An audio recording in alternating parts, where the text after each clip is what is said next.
Una caja de madera con canicas que se encuentra en reposo se deja caer por una rampa de madera que mide 135 centímetros a 32 grados de inclinación. Si la caja pesa 0,5 kilogramos y el coeficiente de fricción cinética madera-madera es de 0,4 y el de estática 0,7, ¿cuál será la fricción entre la caja y la madera? ¿Cuál será la aceleración? ¿Qué fuerza se necesita para que la caja se mueva? El primer paso es identificar los datos que podemos utilizar para resolver este problema. Por ejemplo, la masa es 0,5 kilogramos, la velocidad inicial 0 metros por segundo, el coeficiente 0,4 y el ángulo de 32. Los datos que debemos encontrar en este problema son la fricción, la aceleración y la fuerza necesaria para que la caja empiece a moverse.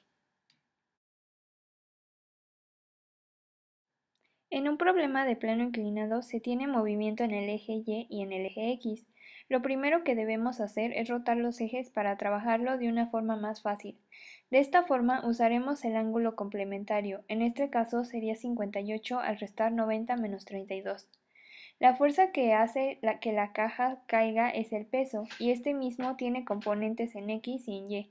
Lo dividiremos en W coseno de 58 en el eje X y W seno de 58 en el eje Y, tomando la W como nuestro peso. Con esta información podemos construir el diagrama de cuerpo libre de la caja. Colocaremos los componentes del peso al igual que la fricción, que se opone al movimiento, y la fuerza normal, que es la fuerza que ejerce una superficie como reacción a un cuerpo que ejerce fuerza sobre ella. Las componentes del peso, como ya lo habíamos dicho anteriormente, son W seno de 58 en el eje Y y W coseno de 58 en el eje X.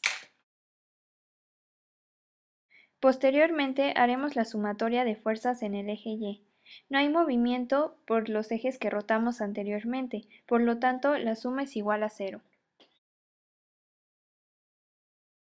La sumatoria de fuerzas en X.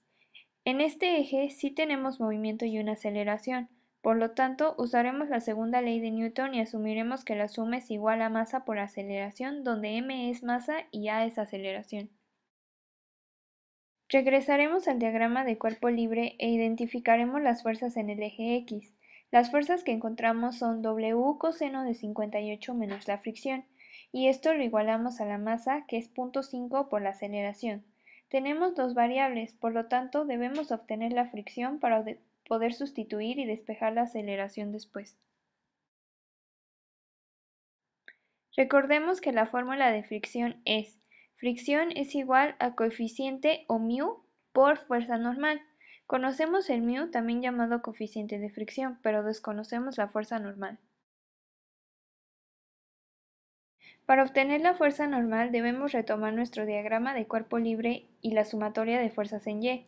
Las fuerzas presentes en este eje son menos W seno de 58, en donde es negativo por la dirección, más Fn, esto igualado a 0, porque no hay movimiento.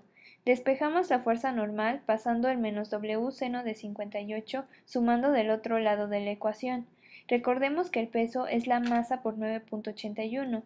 Esto quiere decir que debemos multiplicar 0,5 por 9,81 por seno de 58 y finalmente tenemos que la fuerza normal es igual a 4,159 newtons. Con este dato podemos sacar la fricción. Sustituimos la fuerza normal y multiplicamos por el coeficiente de fricción cinética porque existe movimiento. La fricción es igual a menos 1,663 μs y es negativa por la dirección que tiene en el diagrama de cuerpo libre. Ahora, ya calculada la fricción, podemos regresar a nuestra sumatoria de fuerzas en el eje X. Tenemos la fricción más la componente de peso, igualada a la masa por la aceleración. Sumamos menos 1,663 newtons más W coseno de 58 y lo dividimos entre 0,5 para despejar aceleración. Aceleración es igual a 1,872 metros por segundo al cuadrado. Para calcular la fuerza para que la caja se mueva, utilizaremos nuevamente la fórmula de fricción. en donde fricción es igual a μ o coeficiente de fricción por fuerza normal. Sustituiremos el coeficiente de fricción estática y lo multiplicaremos por la fuerza normal obtenida anteriormente. La fricción es igual a menos 2.911 newtons. Si la fricción es de menos 2.911 newtons, la fuerza para que la caja se mueva debe ser un poco más de 2.911 newtons. Si se vence la fricción, hay movimiento.